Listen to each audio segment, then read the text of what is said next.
আজকের এই মজাদার রান্নাটাতে মাছ, মাংস, চিংড়ি কিংবা কোনো ধরনের শুটকি ব্যবহার করিনি। কি একটা সিক্রেট মশলা দিয়ে বানিয়েছি, আর এতটাই মজার হয়েছে। দেখতে চাইলে বন্ধুরা আমার সঙ্গে থাকুন।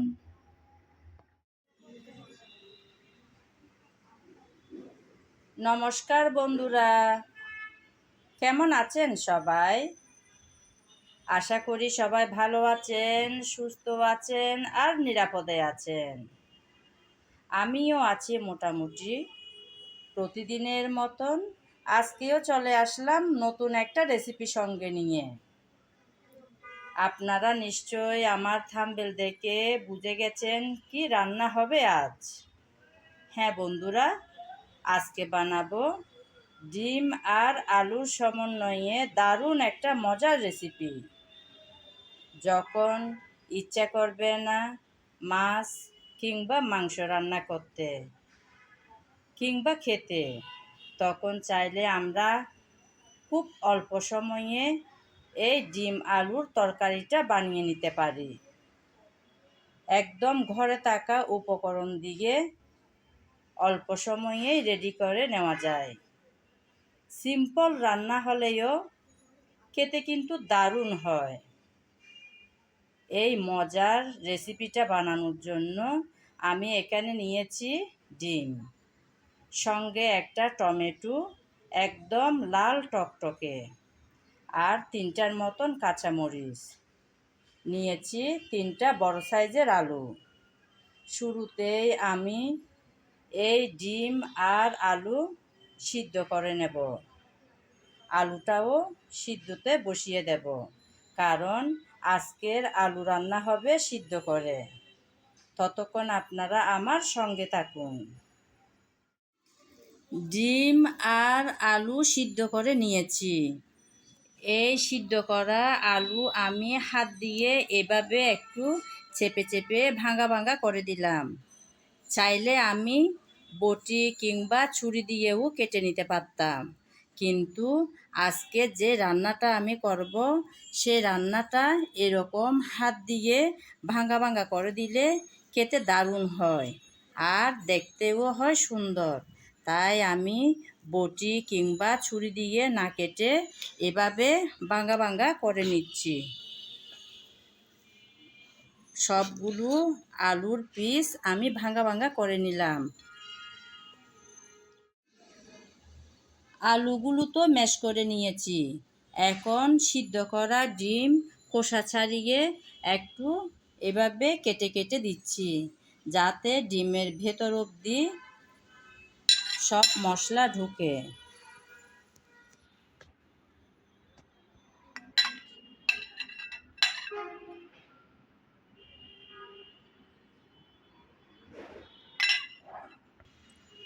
একটা একটা করে সবগুলো ডিমের মধ্যে এভাবে আমি দাগ কেটে দিলাম। এখন সামান্য লবণ দিয়ে দিলাম, আর দিয়ে দিলাম সামান্য হলুদ, কারণ ডিম শুরুতেই আমি ভেজে নেব। চলুন তাহলে এবার রান্নায় চলে যাওয়া যাক। ডিম ভাজার জন্য চুলায় আমি আগে থেকে কিছুটা পরিমাণ তেল দিয়েছিলাম। তেল গরম হয়ে গেল, এখন দিয়ে দেব ডিমগুলো। ডিমগুলো দিয়ে আমি ভালো করে নেড়ে চেড়ে ভেজে নেব।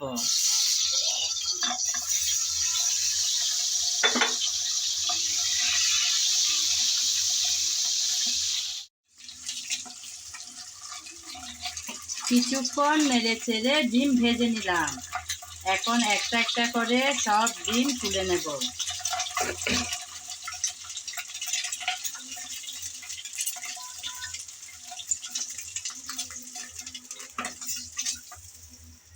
রান্নাটা বসাবো ডিম ভাজার তেলে, তাই দিয়ে দিলাম পেঁয়াজ কুচি। কিছুক্ষণ নেড়ে চেড়ে পেঁয়াজ হালকা ব্রাউন কালার করে ভেজে নিলাম। এখন দিয়ে দেব আদা আর রসুন বাটা। আমি আদা আর রসুন একসাথেই বেটে রেখেছিলাম, ওখান থেকে কিছুটা পরিমাণ দিয়ে দিয়েছি। এখন নেড়ে চেড়ে ভেজে নিতে হবে যাতে কাঁচা গন্ধটা চলে যায়। আদা, রসুন আর পেঁয়াজ ভালোভাবে ভেজে নিয়েছি। এখন দিয়ে দিলাম কিছুটা পরিমাণ হলুদ, তারপর মরিচ। ঝালটা যে যেমন খেতে পছন্দ করেন সেরকম দেবেন। এখন দিয়ে দিচ্ছি জিরা, ধনিয়া, গরম মশলা সব একসাথে গুঁড়ো করা পাউডার, তারপর স্বাদ মতো লবণ সব একসাথে দিয়ে ভালোভাবে নেড়েচেড়ে কষিয়ে নিতে হবে। মশলা যাতে পুড়ে না যায় সামান্য পানি দিয়ে দেব।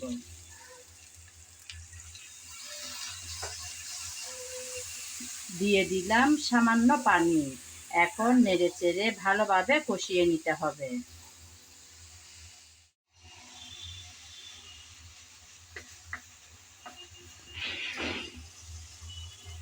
মশলা ভালোভাবে কষিয়ে নিলাম।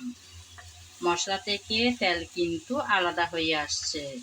এতেই বোঝা যায় মশলা ভালোভাবে কষানোটা হয়ে গেল। এখন দিয়ে দেব টমেটো।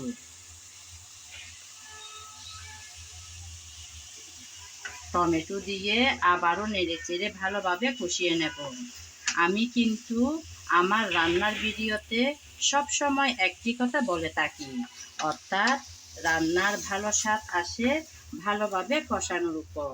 যেমন সুন্দর কালার, সুন্দর ঘ্রাণ, ভালো স্বাদ তিনটাই কিন্তু আসে ভালোভাবে কষিয়ে নেওয়ার পর। তাই খুব যত্ন সহকারে কষানোর কাজটা করে নিতে হয়।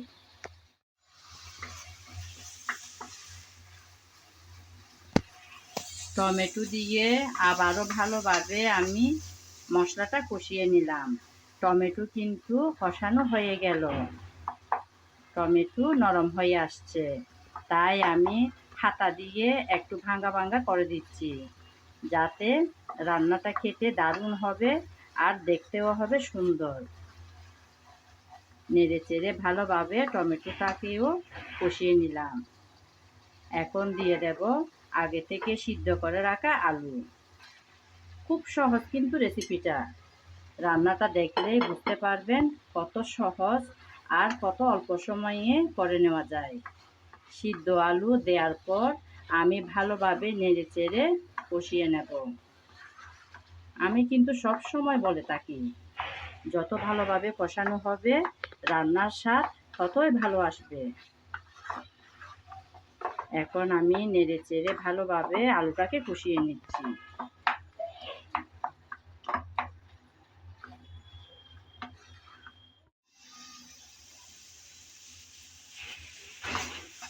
আবারও কিছুক্ষণ পর চলে আসলাম বন্ধুরা, নেড়ে চেড়ে মিশিয়ে নেব বলে। যেহেতু এখনো পানি দেওয়া হয়নি তাই নিচে লেগে যাওয়ার সম্ভাবনা থাকতে পারে, সেজন্য এভাবে নেড়ে চেড়ে মিশিয়ে নিতে হবে। নেড়ে চেড়ে আমি আলু ভালোভাবে কষিয়ে নিলাম। এখন দিয়ে দেব পরিমাণ মতো পানি। আমার মনে হয় আরটু পানি লাগবে তাই দিয়ে দিলাম। আর একটু পানি দেওয়ার পর আবারও একটু নেড়ে চেড়ে মিশিয়ে নিলাম। এখন অপেক্ষা করব যাতে ভালোভাবে একটা ব্লক চলে আসে। কিছুক্ষণের জন্য ঢেকে দিলাম যাতে তাড়াতাড়ি ব্লক চলে আসে।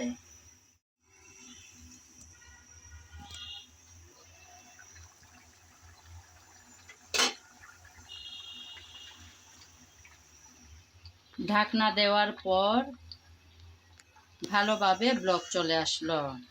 আমি 2-1 মিনিট ভালোভাবে ফুটিয়ে নিয়েছিলাম। এখন ঢাকনা উল্টিয়ে একটু নেড়েচেড়ে মিশিয়ে নিচ্ছি। এখন দিয়ে দেব আগে থেকে ভেজে রাখা ডিম। ডিম দিয়ে আবারও একটু নেড়েচেড়ে মিশিয়ে নিচ্ছি। আজকের এই রেসিপিতে আমি মাছ, মাংস, এমনকি চিংড়ি মাছ আর শুটকিও ব্যবহার করব না। শুধু এই সামান্য একটা মশলা দিয়ে বানাবো মজার আজকের এই রেসিপিটা। তাই আমি এটা কেটে তরকারিতে মিশিয়ে দেব।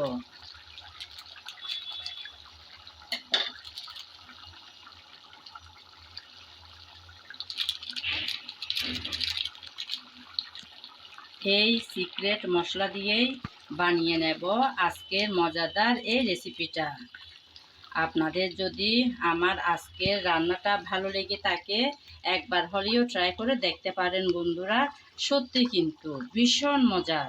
সামান্য একটা ম্যাজিক মশলা দিয়ে এই রেসিপিটা ভীষণ মজার হয়, ম্যাগি মশলা।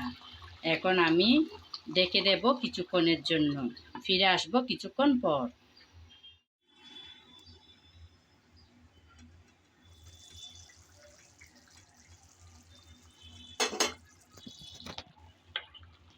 কিছুক্ষণ পর আবারও একটু এসে নেড়েচেড়ে মিশিয়ে নিচ্ছি।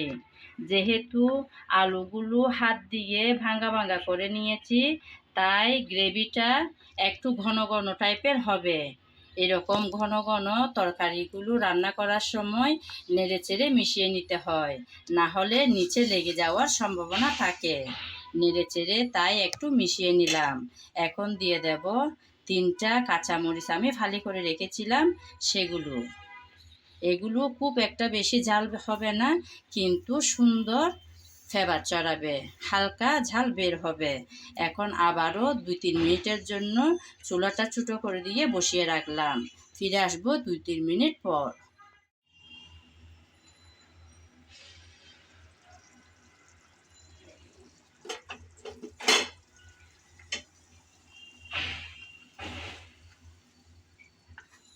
2-3 মিনিট পর আমি আবারও চলে আসলাম বন্ধুরা। আমার রান্না কিন্তু একদম শেষের দিকে। আপনারা চাইলে এখানে লাস্ট পর্যায়ে এসে ধনেপাতা কুচি দিতে পারেন, তবে আমি দেব না। দেখুন বন্ধুরা, আমি এরকম ঘনত্ব রেখেছি। আপনারা চাইলে এর চেয়ে আরেকটু পাতলা কিংবা আরেকটু ঘন করতে পারেন, তবে এরকম অবস্থায় রাখলে ভীষণ মজার হয় খেতে। সেজন্য এটা রুটি কিংবা পরোটার সাথেও ভালো লাগে, আর গরম গরম সাদা ভাত ভীষণ ভালো লাগে খেতে। আমার আজকের রেসিপি কিন্তু একদম রেডি। এতক্ষণ যারা আমার সঙ্গে ছিলেন, আমার ভিডিও জুড়ে ছিলেন, তাদেরকে জানাই অসংখ্য অসংখ্য ভালোবাসা। আগামী ভিডিও দেখার আমন্ত্রণ জানিয়ে আজ এখানে বিদায় নিলাম। সবাই ভালো থাকবেন, সুস্থ থাকবেন আর নিরাপদে থাকবেন।